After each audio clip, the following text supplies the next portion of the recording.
The National Book Award for Fiction is the crown jewel of the award, but different from the Booker Prize, who has 2 seasons, with the International Booker dominating the first part of the year and the Booker completely dominating the book world in the second half of the year. The National Book Award publishes all of its long lists in the same week and announces the winner on the same night in November. So last week we got 5 long lists. The long list for poetry, for literature and translation, for nonfiction, and for fiction, and for young people's literature. I talked about the fiction long list on Saturday and talked about the books that I like, that I want to read, and you can find a link to that video down below. In this video, I want to sum up all the other awards that the National Book Award gives and tell you which of the other 4 long lists which titles of the other 4 long lists ended up in my notebook. And let's start with young people's literature, because there's really a lot to take away from that list. The first book is Ariel Crashes a Train by Olivia A. Cole. She has all the chances to get banned from a lot of school libraries in a lot of counties in the US, primarily, of course, in the states of Texas, Florida, and Missouri. It has a protagonist named Ariel who's queer, oh my god, and longs for a future where she can be at home in her mind and her body. She also struggles with obsessive-compulsive disorder, which probably is another reason for an almost certain ban in some certain counties. The second book I want to acknowledge here is Buffalo Dreamer by Violet Duncan. This is about Summer and her family and the reservation where her mom's family lives. This summer she dreams about running away from residential schools that tore children away from their families in order to erase their native identity, a great crime in North America. Not long after that, she learns that unmarked children's graves have been discovered at the school her grandpa attended as a child. Now, more folks are speaking up about their harrowing experiences at these places, including her grandfather. Summer cherishes her heritage, and she is absolutely heartbroken about all her grandfather was forced to give up and miss out on.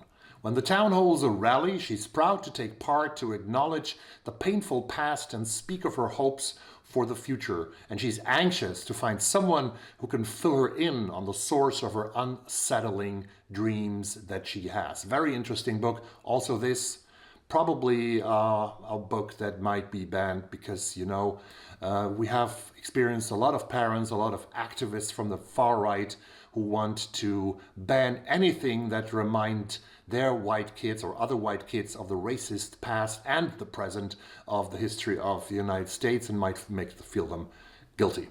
The next book, the third book on my list, is Wild Dreamers by Margarita Engel. Anna and her mother have been living out of their car ever since her militant father became one of the FBI's most wanted. Leandro has struggled with debilitating anxiety since his family fled Cuba on a perilous raft so many years ago. And one moonlit night in a wilderness park in California, Anna and Leandro meet. Their connection is instant, a shared radiance that feels both scientific and magical. Then they discover they are not alone. A huge mountain lion stalks through the trees, one of many wild animals whose habitat has been threatened by humans. Determined to make a difference, Anna and Leandro start a rewilding club at their school, working with scientists to build wildlife crossings that can help mountain lions find one another. If pumas can find their way to a better tomorrow, surely Anna and Leandro can too, probably. Well, the fourth book from this great long list of young people's literature is The Unboxing of a Black Girl by Angela Shante. Written as a collection of vignettes and poetry, The Unboxing of a Black Girl is a creative nonfiction reflection on black girlhood. The debut YA title is a love letter to black girls set in New York City and serves as a personal and political critique of how the world raises black girls. As Shante navigates the city through memory, she balances poetry with vignettes that explore the innocence and also the joy of childhood that is eroded by adultification.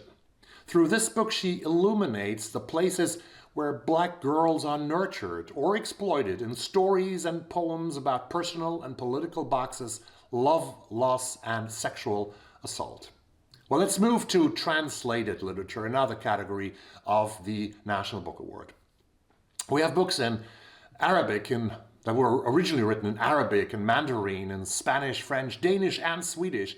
So we have 6 languages on the long list with 10 titles. And the first one I want to talk about is The Tale of a Wall, Reflections on the Meaning of Hope and Freedom by Nasser Abu Sroor, translated from the Arabic by Luke Leifgren. One of more than 5,000 Palestinians held in Israeli prisons before October 7, 2023, Nasser Abu Sroor was sentenced to life without parole in 1993 after a forced confession. His extraordinary writings delve into the history of the Nakba to the Intifada of the Stones as he navigates life within the confines of an Israeli prison. But it is within the walls of his cell that his exceptional memoir takes an unexpected direction. Abu Sroor turns the very wall that has deprived him of freedom into his companion, his interlocutor. It becomes the source of stability that allows him to endure a chaotic, hopeless existence. The limitations of this survival strategy and singular literary device become painfully evident when falling in love causes Abu Sroor to lose his grip on the wall. Only by writing the story of his imprisonment and the story of his love does Abu Sroor find his way back. In doing so, he has created a work of art that transcends his pain while shining a glaring light on the ongoing tragedy of the Palestinian situation.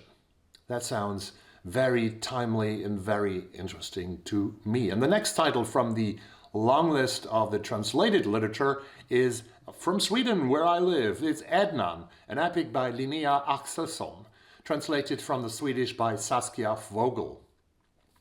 In northern Sápmi, the northern country of parts of Sweden, the word Adnan means the land, the earth, and my mother. The tale begins in the 1910s as Ristine and her family migrate the herd of reindeer to summer grounds. Along the way, forced to separate due to the newly formed border between Sweden and Norway, Ristine loses one of her sons in the aftermath of an accident, a grief that will ripple across the rest of the book. In the wake of this tragedy, Ristine struggles to manage what's left of her family and of her community.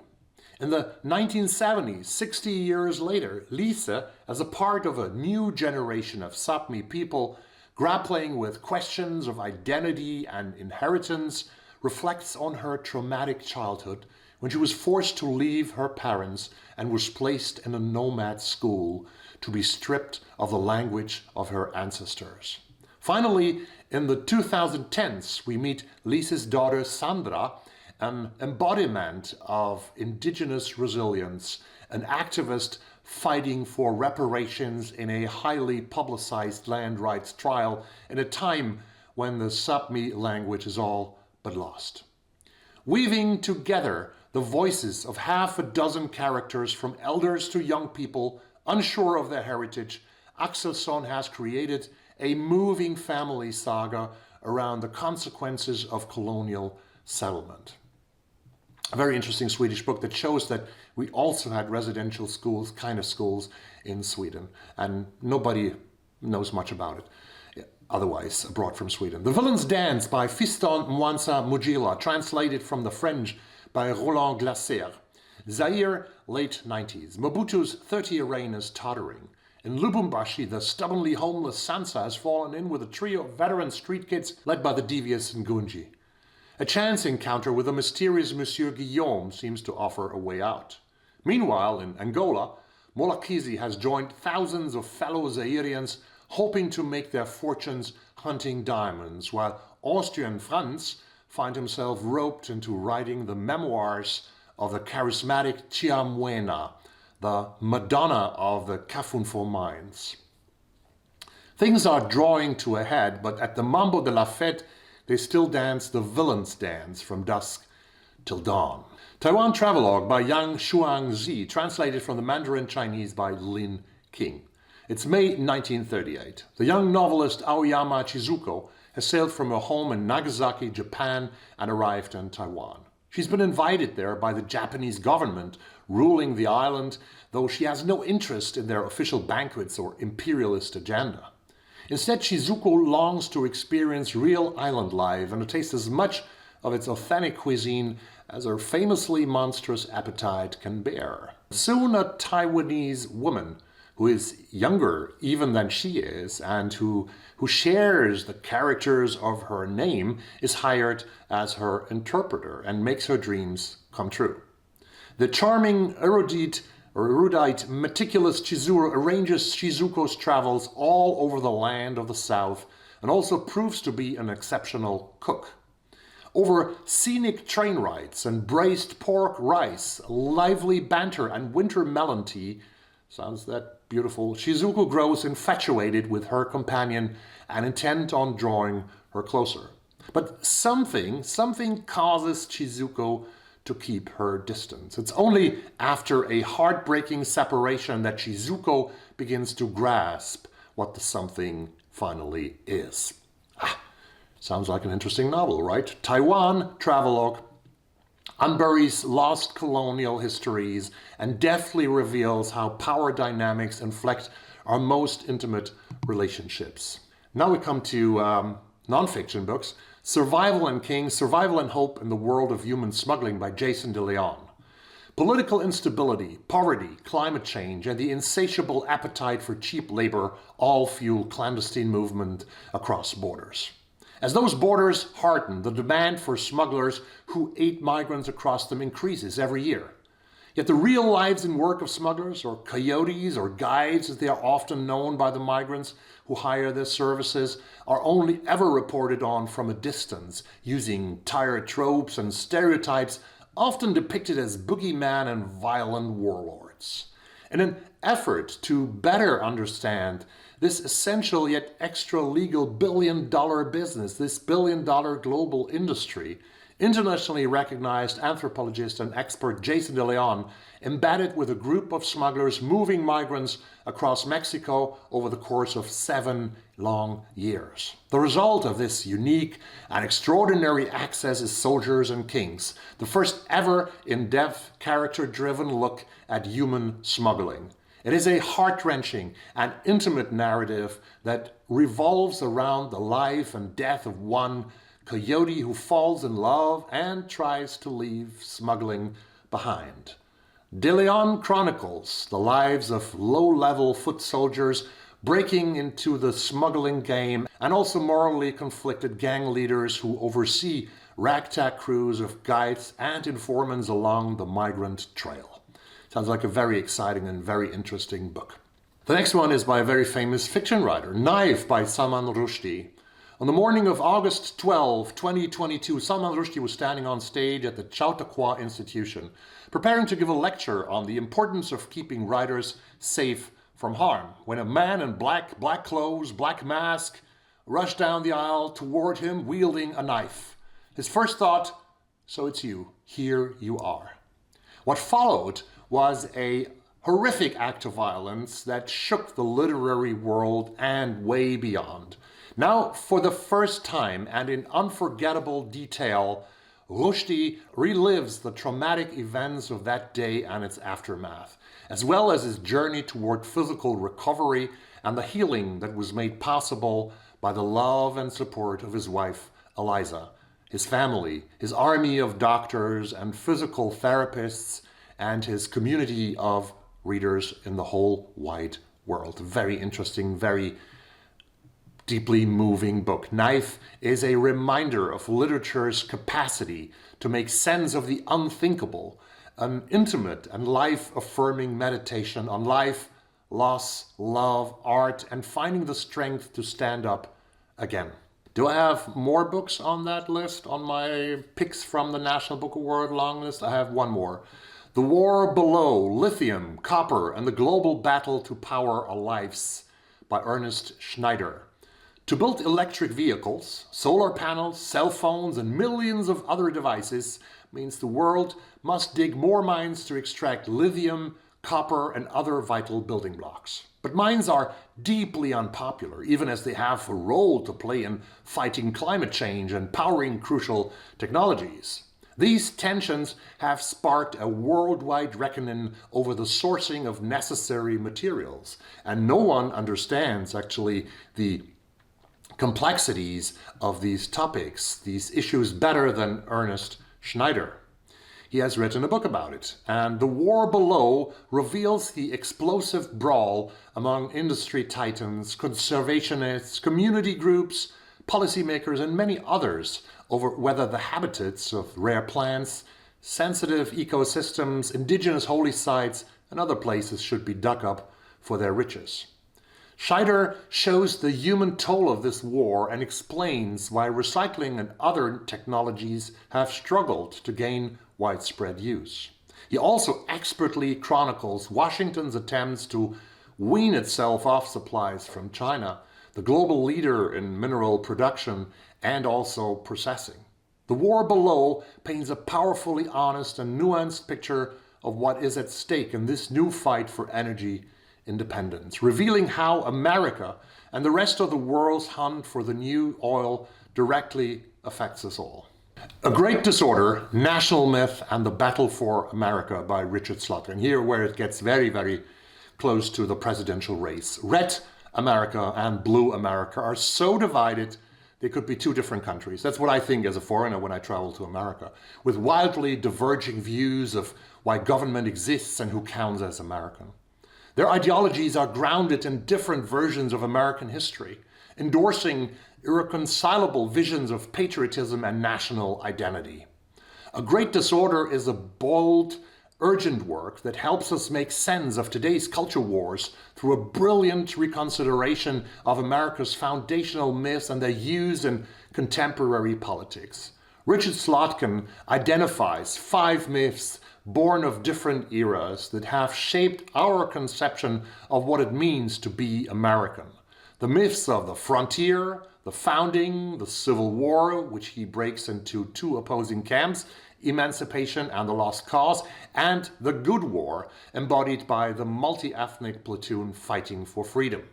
His argument is that while Trump and his MAGA followers have played up a frontier, inspired hostility to the federal government, and rallied around Confederate symbols to champion a racially exclusive definition of American nationality, Blue America, taking its cue from the protest movements of the 1960s, envisions a limitlessly pluralistic country in which the federal government is the ultimate enforcer of rights and opportunities.